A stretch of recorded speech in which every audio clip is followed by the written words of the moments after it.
टौड़ा झील, ये महाराजा सुहेल देव पासी की नगरी पे ये योगेश पसिया खड़ा है। आप आओ ऐसे ही महाराजा बिजली पासी के किले पे, औकात है तो बिजली पासी किले पे 25 दिसंबर को आ जाओ। सर झुकाने का मौका नहीं देंगे, सर काट के फेंकेंगे। ये काट देंगे हम सर, ये बहुत ही अनुचित बात है। और चुनौती न दे, ये अभी खून इनका ठंडा नहीं हुआ है, भरों का खून अभी ठंडा नहीं हुआ है, अभी भी गर्म है। इसलिए मैं कहूँगा जरा शांति से काम लें और अस्त्र का प्रयोग करें। हमारा प्रमाण ले, अपना प्रमाण दे और एक निर्णय हो जाए।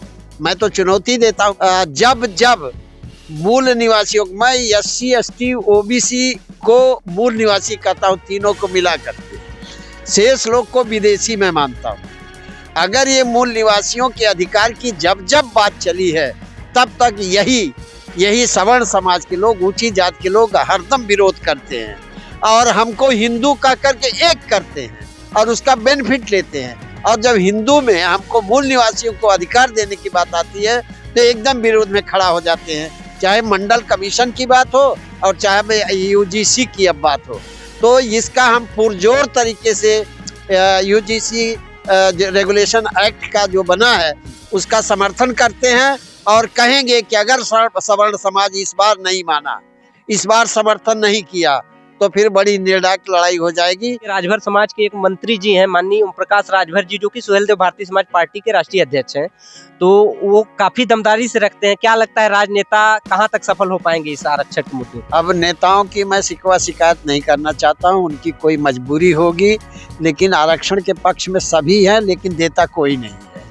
और जब तक हमारा कोर्ट से कोई अंतरिम फैसला नहीं हो जाता है, तब तक हम कोई बड़ी उम्मीद नहीं कर सकते। नमस्कार, आप देख रहे हैं द आर्टिकल न्यूज बुलंद आवाज। दोस्तों, हालांकि हम तो मौजूद हैं घर पे ही। आज हमारा सौभाग्य कि हमारे द्वार पे जो है भगवान का आगमन हुआ। राजभर समाज के माने जाने वाले भगवान है और कहीं न कहीं राजभर समाज के इतिहास को लेकर काफी योगदान रहता है। चच्चा MB राजभर जी हो गए, एक समाज सेवी डॉक्टर पंचम राजभर जी हैं और हमारे बड़े पिताजी यहाँ पर है अशोक राजभर जी, श्री कृष्णा राजभर जी। तो कुछ विवाद चल रहा है इतिहास को लेकर, उस बारे में थोड़ा चर्चा किया जाएगा। चच्चा, बहुत बहुत स्वागत हो आर्टिकल न्यूज बुलंद आवाज में। बहुत बहुत धन्यवाद आपको, आपकी टीम को और आपके चैनल को। चच्चा, आज आपका मूड हुआ, हम लोग पूजते हैं आपको, आप वैसे ही पिता तुल्य हैं, लेकिन आप समाज के प्रति जो निछावर आप रहते हैं ये काबिले तारीफ है। हम ही नहीं, जितने भी समाज के लोग हैं सब आपके इतिहास को लेकर जो आप दर्शाते हैं, दिखाते हैं और राजभर समाज को बताते हैं कि आपका ये इतिहास है, उसको लेकर सभी लोग, पूरे समाज के लोग कायल रहते हैं और होना भी चाहिए, क्योंकि समाज में जो आप कार्य कर रहे हैं काफी सराहनीय है। तो इस समय एक विवाद चल रहा है आरक्षण को लेकर, आरक्षण मिल नहीं पा रहा है, तो उसके लिए आप क्या कहना चाहेंगे? क्योंकि नेता मंत्री विधायक राजभर समाज में बहुत से हैं, चर्चा तो हर जगह होती है लेकिन काम पटल पे कुछ नहीं दिखता, इसके लिए आप क्या कहना चाहेंगे?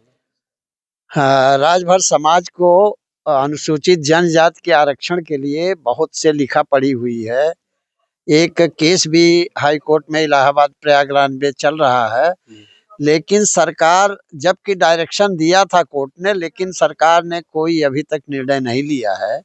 और जब तक उत्तर प्रदेश सरकार यहाँ से कोई संस्तुति नहीं भेजती ST आरक्षण के लिए केंद्र सरकार को, तब तक आरक्षण मिलना बहुत मुश्किल है। और ये उत्तर प्रदेश सरकार के ऊपर निर्भर करता है कि वो कब, कितना जल्दी अपना यहाँ से प्रतिवेदन भेजती है केंद्र सरकार को, ये सरकार के ऊपर निर्भर करता है। कहने का मतलब ये है कि अभी जो है पारित भी हो गया, पास भी हो गया और प्रकरण आगे भी बढ़ चुका था। राजभर समाज के एक मंत्री जी हैं, माननीय ओम प्रकाश राजभर जी, जो कि सुहेल देव भारतीय समाज पार्टी के राष्ट्रीय अध्यक्ष हैं, तो वो काफी दमदारी से रखते हैं। क्या लगता है राजनेता कहां तक सफल हो पाएंगे इस आरक्षण के मुद्दे पे? अब नेताओं की मैं शिकवा शिकायत नहीं करना चाहता हूं, उनकी कोई मजबूरी होगी, लेकिन आरक्षण के पक्ष में सभी हैं, लेकिन देता कोई नहीं है। हमारा कोर्ट से कोई अंतरिम फैसला नहीं हो जाता है, तब तक हम कोई बड़ी उम्मीद नहीं कर सकते। वैसे 717 गांवों की सर्वेक्षण कराया था उत्तर प्रदेश सरकार ने, लेकिन अभी तक रिपोर्ट केंद्र सरकार को भेजी नहीं है। इस समय जो है एक नियम पारित हुआ है, लागू हुआ है, जिसको लेकर सवर्ण समाज काफी आक्रोश में है, उसके लिए आप क्या कहना चाहेंगे? एक 13 जनवरी को सरकार ने एक विश्वविद्यालय अनुदान आयोग यानी यूजीसी के लिए एक गाइडलाइन जारी किया है कि अगर एससी, एसटी और ओबीसी के विद्यार्थियों को, स्कॉलरों को अगर कोई जाति के आधार पे कोई भेदभाव किया जाता है, डिस्क्रिमिनेशन पैदा किया जाता है, तो उसके लिए दंड का विधान रखा है सरकार ने। यह सुन करके जो सवर्ण समाज के लोग हैं काफी आंदोलित हैं, जगह जगह पर उनका आंदोलन चल रहा है। और हम ये कहना चाहते हैं, जब जब मूल निवासियों, मैं एससी, एसटी, ओबीसी को मूल निवासी कहता हूँ, तीनों को मिला करके, शेष लोग को विदेशी मैं मानता हूँ। अगर ये मूल निवासियों के अधिकार की जब जब बात चली है, तब तक यही सवर्ण समाज के लोग, ऊंची जात के लोग हरदम विरोध करते हैं और हमको हिंदू कह करके एक करते हैं और उसका बेनिफिट लेते हैं। और जब हिंदू में हमको मूल निवासियों को अधिकार देने की बात आती है तो एकदम विरोध में खड़ा हो जाते हैं, चाहे मंडल कमीशन की बात हो और चाहे यूजीसी की अब बात हो। तो इसका हम पुरजोर तरीके से यूजीसी रेगुलेशन एक्ट का जो बना है उसका समर्थन करते हैं और कहेंगे कि अगर सवर्ण समाज इस बार नहीं माना, इस बार समर्थन नहीं किया, तो फिर बड़ी निर्णायक लड़ाई हो जाएगी। इसमें हमारा दोष नहीं होगा। और मुझे लगता है जिस तरह से उनके मैसेज आ रहे हैं, लगता है हमें विदेश भगाने का उनको इंतजाम करना पड़ेगा। जिस तरह से अंग्रेजों को भगाया था, उसी तरह से इन विदेशियों को भी यहाँ से उखाड़ फेंकना होगा और सभी को तैयार रखना होगा इसके लिए। अभी हाल ही में महाराजा सुहेलदेव जी की जयंती मनाई गई। वहां पर बहराइच में, जो कि महाराजा सुहेलदेव राजभर जी का राज स्थापित था, वहां पर उन्होंने राजपाट किया था किसी समय में।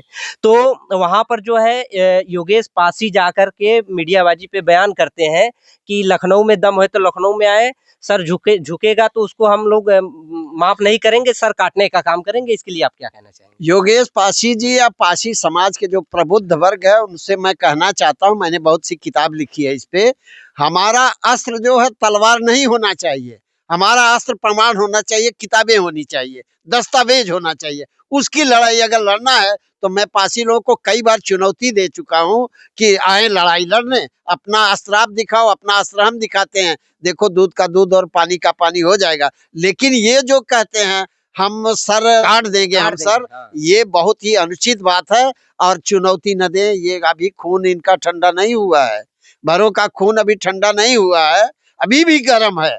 इसलिए मैं कहूंगा जरा शांति से काम लें और अस्त्र का प्रयोग करें, हमारा प्रमाण ले, अपना प्रमाण दे और एक निर्णय हो जाए।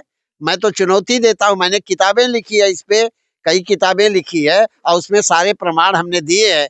चाहे तो मंगा ले, सम्यक प्रकाशन दिल्ली से वो किताबें मिलती हैं और उसको पढ़ें और उसका जवाब देना, उसका जवाब दें। ये मुंह से केवल जबान से लड़ाई करना कोई लड़ाई थोड़े होती है।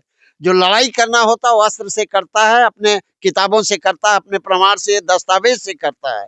तो ये उनकी बहुत गलत बात है। मैंने सुना भी है कि बहुत एरोगेंट टॉक करते हैं, ये बिल्कुल नहीं होना चाहिए, बर्दाश्त नहीं किया जाएगा। कुछ और चर्चा कहना चाहते हैं? एक 7वीं के बच्चे किताब है राहुल संकीर्तन की, ये एक्सटिंक्ट किताब थी।